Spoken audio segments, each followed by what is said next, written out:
Hello guys, welcome or welcome back to my channel. So today I'm going to be doing my how I got into NYU video.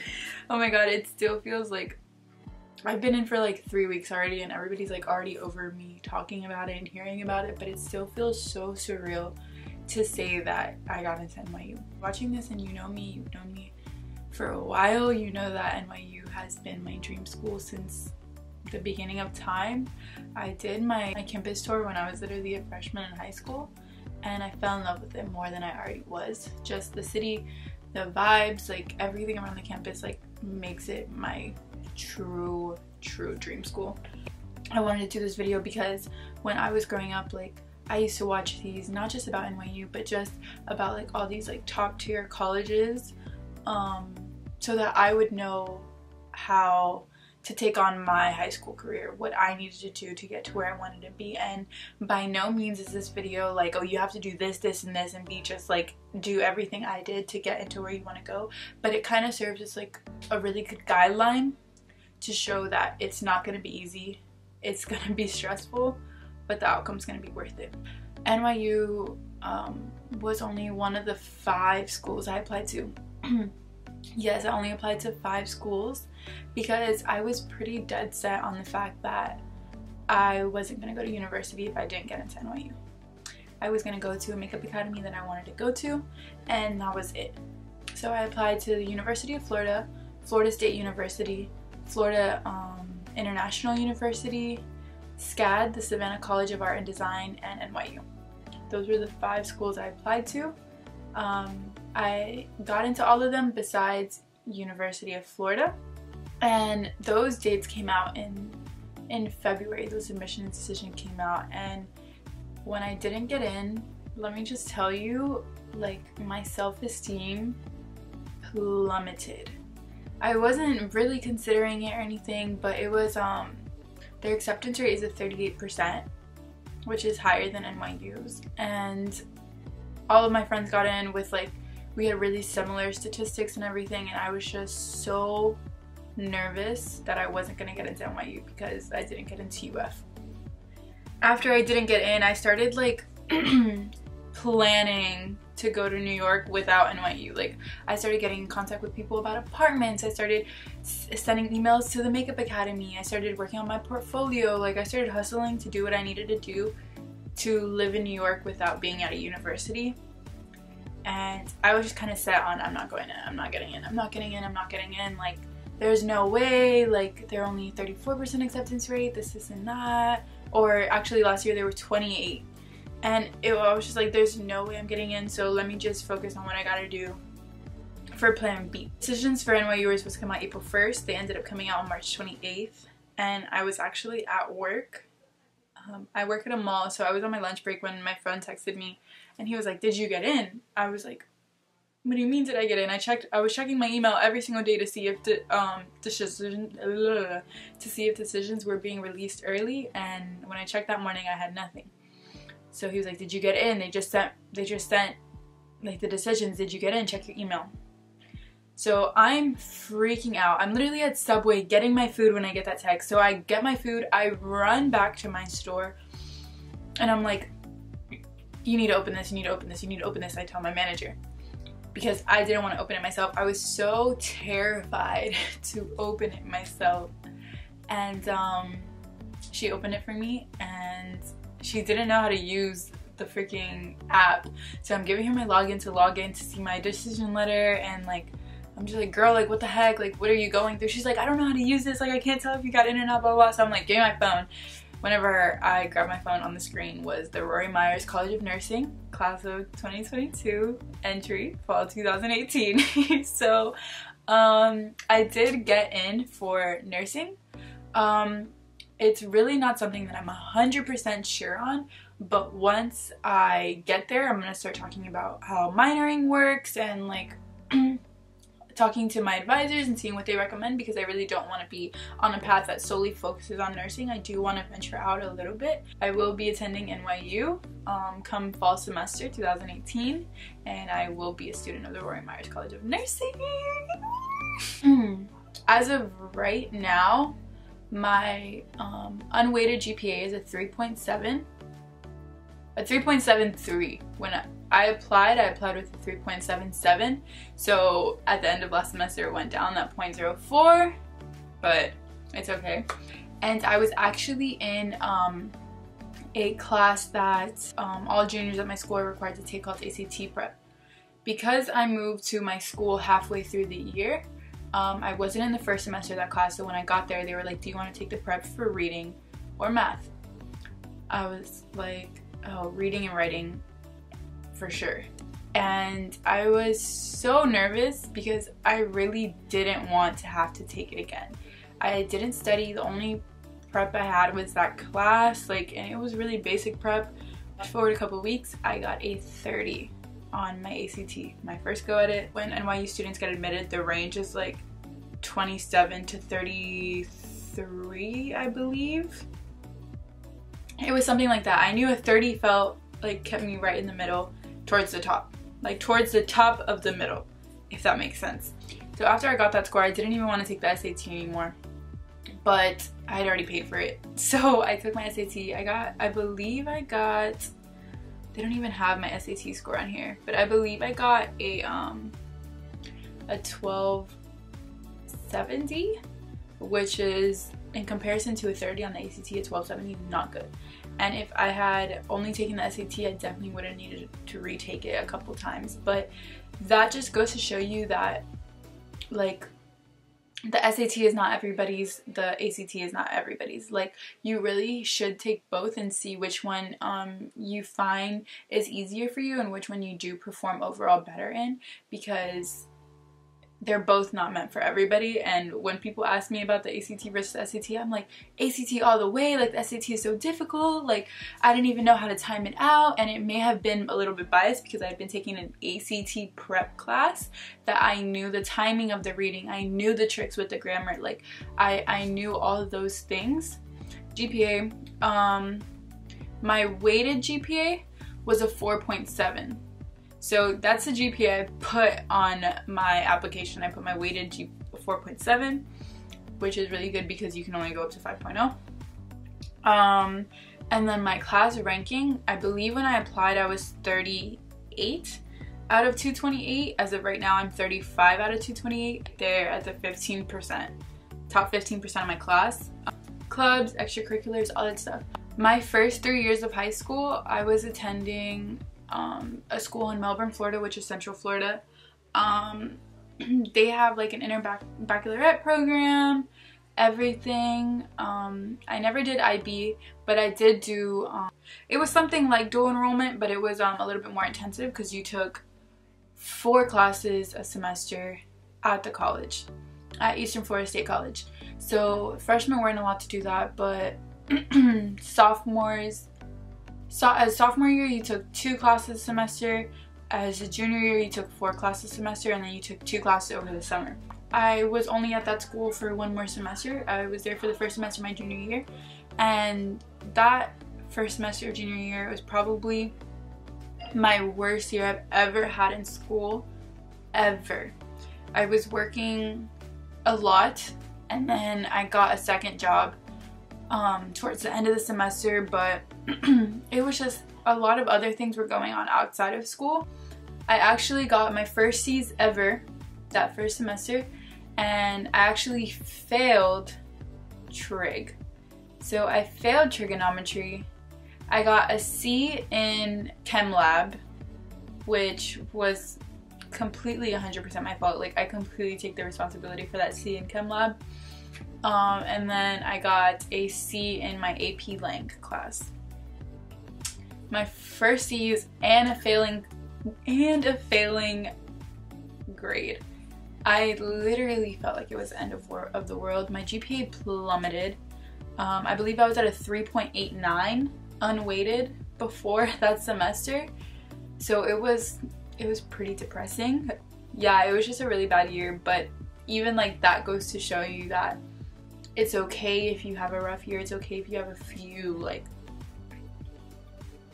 bad spots, as long as predominantly you have more A's than anything else, which is what I had. My freshman year, I don't think I got or no, my freshman year I got 1 B. My sophomore year I got 2 B's, and then junior year was like a mess. But then when I transferred to my new school, second semester, taking mostly the same classes, some of my classes weren't offered at my new school. I ended the quarter with straight A's. So let's talk about my AP courses. Freshman year I took pre-AP World History. Sophomore year I took AP World History. I'm not a history student. I hate history. I don't like learning about it. Like, it's just not my subject. I can't retain any of the information. I don't know why I chose to take an AP history class, but I ended up getting a 2 on the AP final. So I didn't pass. Yeah, that like really killed my spirit because I studied so much for that. Yeah, I didn't pass. Junior year I took AP Lang. I ended up getting a 4 on that AP exam, and then those are the only AP classes I took. Right now I'm taking AP Literature and Composition and AP Statistics. A lot of the students at my school that have taken like 3-4 AP classes a year, like, that's not me. But the fact that I've shown progressive growth in my workload over the last 4 years, and the fact that a lot of these AP classes and the opportunities weren't as pushed upon at my old school as they are at my new school. That's another thing that's really important that you have to take into consideration, that when colleges are looking at your applications, they're also looking at the applications from students at your school. They're also looking at the GPAs and where you stand and compare to all the other students at your school. So you want to make sure that you look top tier, and if there's a reason why you don't look top tier and why you don't look up there, then you need to be very clear in your application why that is, because the colleges only know what you tell them. So that's why I told them, I was like, look, I transferred out of my old school midway through my junior year. Junior year was a very rough year because of this and that. I was very open and like just laid everything out on the table for them to know everything about who I am as a person. My first 3 years of high school I did Air Force Junior ROTC. At a lot of schools, like, it's made fun of, but my school that I used to go to, it really wasn't. And the amount of preparation I got and experience and leadership skills and everything that I got through that program, I will literally forever ever be grateful for. I did end up being a squadron commander my junior year and a little bit of the end of my sophomore year, so I did hold a pretty high up leadership position. So I was able to put that leadership experience on my college application. I volunteered with the church, so I was coordinator in the kids ministry at my church for about 6 months. Once I realized that like I need to kick my extracurriculars like in gear. Oh, I had joined National Honor Society in my junior year too. That too. So when I got back to my school, when I got to this school, I transferred into the National Honor Society program over here, and then I ran for a board position. I knew if I had went from having leadership roles and experiences at my old school, and then I came to my new school and didn't have anything, regardless of whether people knew me well or not, I knew it was going to look bad on my application. So I ran for the National Honor Society historian, and I got it by default because nobody ran against me. But it doesn't matter how you get there as long as you're there. I was in 9 clubs. Well, I still am in 9 clubs. I'm in National Honor Society, National Spanish Honor Society, National Speech and Debate Honor Society, Health Occupational Student Profession or some HOSA. I'm in Somerset Academy Sports Medicine Organization, SASMO. I'm in National English Honor Society, under a tree organization, which is a fellowship where we talk about social issues, and that's like in itself is a whole other thing. And I feel like, oh, and National History Honor Society, Rho Kappa. So I basically joined all the societies besides science and math, and the only reason I didn't join those 2 was because A, the fees, 2, because I missed a deadline. So I was in 8 clubs this year, and I listed every single one on my college application, and I was able to put leadership roles for National Honor Society. And even though like I didn't have leadership roles in any of the other ones, the fact that I was in so many kind of helped, and the fact that they were honor societies with like with credibility and requirements to be in them. Sure. Oh, and I did I did volleyball my senior year. So I played volleyball my freshman year, and I did club volleyball my sophomore year, but I didn't play basically half of sophomore year, all of junior year, and I was like, I need varsity sports on my college application. I just had a job. I've always like done that whole ordeal, so that was that. Summer before my senior year, I actually went up to New York and spent a month over there at the Fashion Institute of Technology doing a fashion merchandising course. So I was able to put that on my application as well, that I had experience living in the city. I had experience in like college life in the city, the fact that I was accepted into that program and able to take those classes. The essay. So NYU requires 3 personal essays. So you have your personal statement, like your essay that gets sent to like every school. Then you have why NYU, and then you have why your desired degree. I'll just start with the 2 NYU specific ones.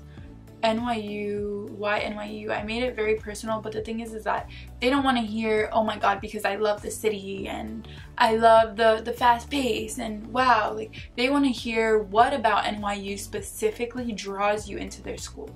What can you bring to the table for their campus? That's what they care about. They don't want, because if you just are picking NYU because you love the city so much, there's other colleges in the city that you can go to that are not as rigorous and not as challenging to be a part of as NYU. So that's their kind of thought process for that. So I just made it very, very personal. I spoke on how I did my campus tour when I was 14, and I talked about how I fell in love with the buildings, the centers, the environment of like the friendliness of my tour guide and all the people that I met through all the buildings, and speaking about how I just loved the feel of the environment and the feel of the inclusivity and the fact that it was so integrated in such a big city, that I feel like that makes it like the best learning environment for me personally. And then why my major, so I applied for a nursing major.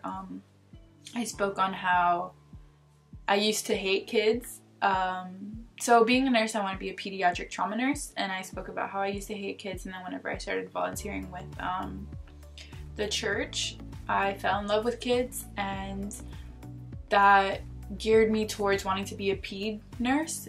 And I spoke about how the Myers College of Nursing has all these opportunities and these travel abroad opportunities, and being able to intern at the Langone Hospital, one of the top tier hospitals, like one of the best hospitals that we get to partner with Columbia, like all these things like specific to the Roy Myers College of Nursing. And my personal essay. This essay, like, I'm not even gonna sit here and lie and say that it took me so long to write and it was so difficult and I had it edited by this person and that person and I revised it 10 times. Like, no, because none of that was true. I sat down, I wrote my essay in about 15 minutes, literally.